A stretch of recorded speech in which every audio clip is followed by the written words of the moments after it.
Esse é o Ancapso e nós vamos falar agora sobre a opinião do brasilianista, o senhor Brian Winter, que diz que a situação vai piorar antes de melhorar. Segundo ele, ele não descarta que o Trump use essa semana opções nucleares contra o Brasil. O que ele quer dizer com isso? Não é bomba atômica não, ele quer dizer opções como restrições da OFAC. OFAC é isso daqui, ó.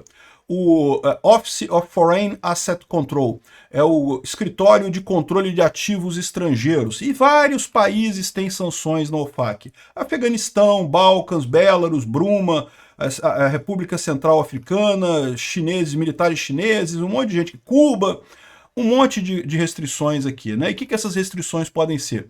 Restrição das empresas americanas venderem serviços para o Brasil, por exemplo. Ele pode proibir as empresas técnicas de tecnologia de vender coisas para o Brasil, como, por exemplo, pode tornar todos os Windows no Brasil ilegais de uma hora para outra, sem suporte, sem manutenção, o que seria um baque aqui para o governo brasileiro, né? Ele pode, por exemplo, proibir transações de cartão de crédito no Brasil, exatamente. Enfim, existe essa opção, por quê? Porque, segundo ele diz aqui, ó, isso foi o que os Estados Unidos fez com a Colômbia em janeiro. E a Colômbia, vocês lembram, voltou atrás rapidinho, né? A Colômbia voltou atrás em janeiro, lindamente aceitou os aviões com refugiados, ou com deportados, né? Lembra dessa crise dos deportados no início do ano, que o Lula também encheu o peito para falar que não, porque estão deportando o pessoal algemado, que absurdo e não sei o que lá, sendo que sempre foram deportados algemados, e o Brasil, quando deporta, deporta algemado também, todo deportado vai algemado mesmo. E aí, naquela época, o Gustavo Petro, que é o presidente da Colômbia, criou caso, falou que não ia aceitar os aviões de deportados colombianos lá dos Estados Unidos e coisa e tal, e depois aceitou e acabou a coisa toda, matou o negócio todo por conta dessa ameaça. Vamos entender esse caso aqui. Essa notícia foi sugerida por República Democrática do Xandão, Bombado de Voz Fina e várias outras pessoas. Obrigado aí ao pessoal que sugeriu notícias lá no nosso site, no visãolibertaria.com, e obrigado a você que está assistindo o nosso vídeo. Se você gosta do nosso conteúdo, por favor, deixa o seu like, se inscreva aqui no canal, né? Então aqui, o Brian Winter aqui deu uma entrevista para a Globo News, via BBC, né? Dizendo que vai piorar antes de melhorar, diz o brasilianista, né? Ou seja, é o americano que entende do Brasil. Eu não vejo condições para um cessar-fogo agora. Na verdade, eu acho que vai piorar antes de melhorar. Essa é a avaliação do Brian Winter sobre a crise diplomática envolvendo o Brasil e Estados Unidos depois que o governo americano anunciou tarifas sobre os produtos estrangeiros e revogou vistos de ministros e do Procurador-Geral da República, né? Segundo o governo americano, as medidas foram impostas como resposta ao tratamento indevido dado pelo judiciário brasileiro ao ex-presidente Bolsonaro e etc. Né? A gente já sabe qual é essa história, né?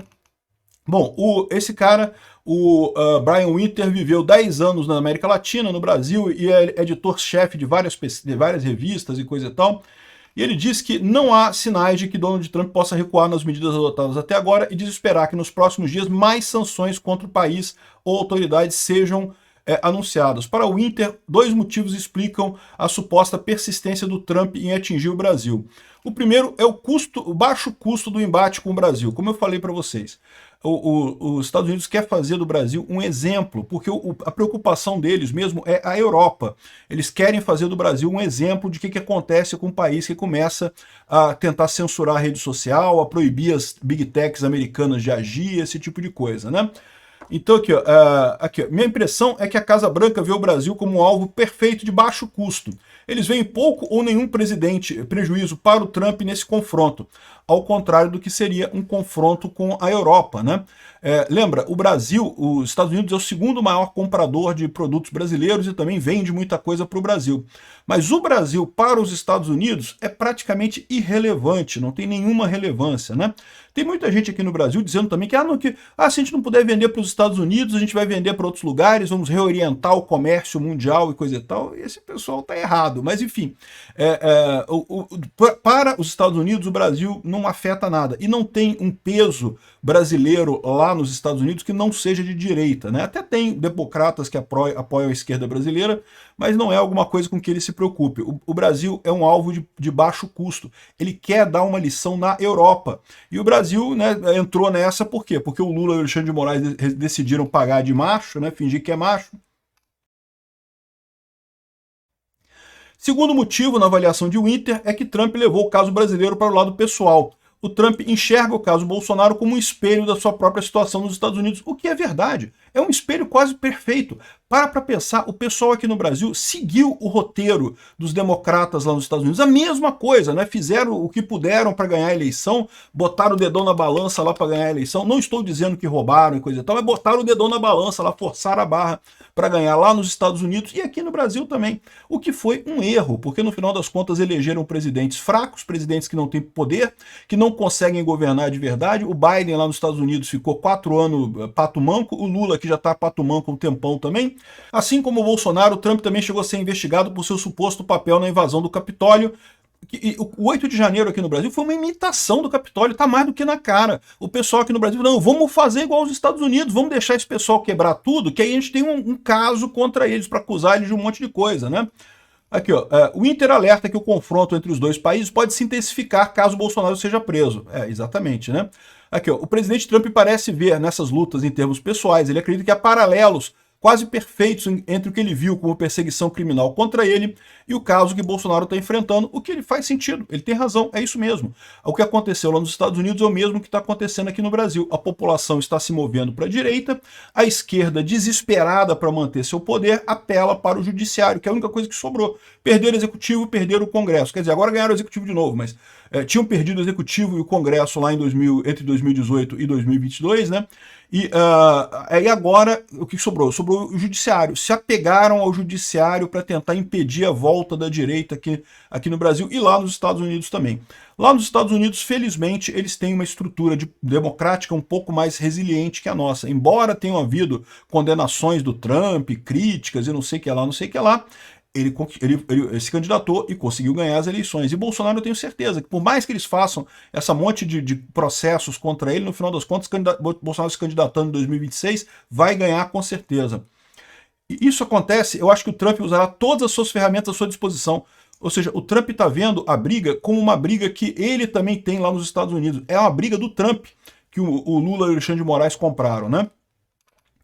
Sobre as críticas de Trump ao sistema político brasileiro, o Inter reconhece que há pontos a serem discutidos, mas rejeita a tese de que o Brasil vive um regime ditatorial. Ele não está dizendo que o Brasil é uma ditadura, mas ele reconhece que tem pontos a serem discutidos, né? O Brasil tem uma embaixadora muito competente em Washington, mas nos níveis mais altos entendo que não houve muita comunicação entre os dois governos. É verdade, né? E, aparentemente, certo de pessimismo, o Inter diz não vislumbrar a possibilidade de normalização das relações entre os dois países no curto prazo. Se os Estados Unidos não veriam motivos para recuar, no Brasil, o governo do Lula e a oposição liderada por Bolsonaro parecem engajadas em manter o conflito em altas temperaturas, mas por motivos diferentes, né? Por exemplo, ele fala aqui, ó, por um lado, acho que as instituições brasileiras foram testadas nos últimos 10 anos e às vezes funcionaram bem. Mas também é difícil argumentar que o STF e seus integrantes sempre atuaram de forma perfeita e apolíticas. Acho que há questões reais sobre algumas decisões tomadas por Alexandre de Moraes e não falo apenas de crítica da direita global. Pessoas razoáveis preocupadas com excessos também levantaram dúvidas sobre algumas decisões dos últimos anos. É o que eu estou falando para vocês. O Alexandre de Moraes claramente extrapolou e muito. Né? Ou seja, esse troço todo aqui, o que ele está levantando é isso. Né? Não vou ler toda a entrevista dele aqui, é bem interessante a entrevista, mas o ponto que ele coloca é esse. E mais do que isso, ele colocou aqui isso aqui no Twitter dele. Aqui, ó. Para o Brasil e Estados Unidos, a questão central essa semana é se o Trump vai optar por algum tipo de opção nuclear, como suspensão de serviços tecnológicos, processamento Visa ou sanções OFAC, similar ao que ele ameaçou contra a Colômbia em janeiro, ou então vai fazer sanções direcionadas mais tradicionais. O que ele está dizendo é que vai ter mais sanções essa semana. A questão é se vão ser sanções nucleares, como ele coloca aqui, ou se vão ser sanções mais direcionadas, né? O Trump tá puto.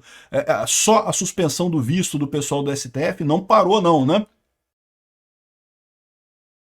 E aí ele coloca aqui como é que foi a questão da Colômbia. Então, relembrando o caso da Colômbia, logo que o Trump tomou posse, né, a esquerda aqui na América Latina quis logo bater no Trump, né, tava doida para bater. É o que eu falo para vocês, o Lula tava doido para bater no Trump desde o início, né, o Gustavo Petro também. E aí, naquela época, teve o caso dos deportados americanos que viriam para o Brasil algemados. Sempre aconteceu isso. Aliás, os voos que foram recusados na Colômbia e aqui no Brasil também criaram uma confusão danada com esses voos, eles tinham sido programados pelo Biden. O Biden que mandou aqueles voos, né? Ok que eles aconteceram depois do Trump tomar posse, mas eram voos de rotina que vinham sendo feitos já há muito tempo, sempre teve esse tipo de coisa. E sim, os deportados sempre foram mandados algemados para o país de origem. Aliás, o Brasil também algema os deportados quando manda para outros países, e aí quando chega lá no país, o país decide o que vai fazer com eles, se vai manter algemados, se vai prender, se vai soltar, o que vai fazer, né? Então, lá no início do ano, aqui no Brasil, o Lula não teve coragem de fazer nada, só criticou, só falou na mídia, né, criticando esse caso. O Gustavo Petro foi além, ele proibiu 2 aviões americanos de pousar na Colômbia com deportados colombianos que vinham dos Estados Unidos, né? Aqui, ó, eu fui informado de que 2 voos de repatriação dos Estados Unidos, com grande número de criminosos ilegais colombianos, não foi permitido que pousassem na Colômbia. Essa ordem teria sido dada pelo presidente socialista Gustavo Petro, que já é muito impopular em seu próprio povo. Aliás, está pior ainda, né? O Gustavo Petro é um que está lá no Chile, lá com Lula hoje, falando abobrinha, porque né, são só os esquerdistas, 4 esquerdistas. O Lula falando em uma grande coalizão contra o Trump, juntou 4 esquerdistas impopular aqui na América Latina e foi só isso mesmo, né? Mas eu vou falar sobre esse encontro lá no Chile em outro vídeo, tá? A negação do Petro nesses jogos, nesses voos, né, coloca em risco a segurança nacional e a segurança pública dos Estados Unidos. Então eu direcionei a minha administração para imediatamente tomar as seguintes medidas retaliatórias decisivas. Uma tarifa de 25% que vai crescer para 50% em uma semana. A negação de viagens e revogação de vistos de oficiais do governo colombiano e todos os seus aliados e apoiadores. Sanções de visto em todos os membros do partido e membros da família e apoiadores do governo colombiano. Verificação mais detalhada de alfândega em todos os bens colombianos que entram nos Estados Unidos.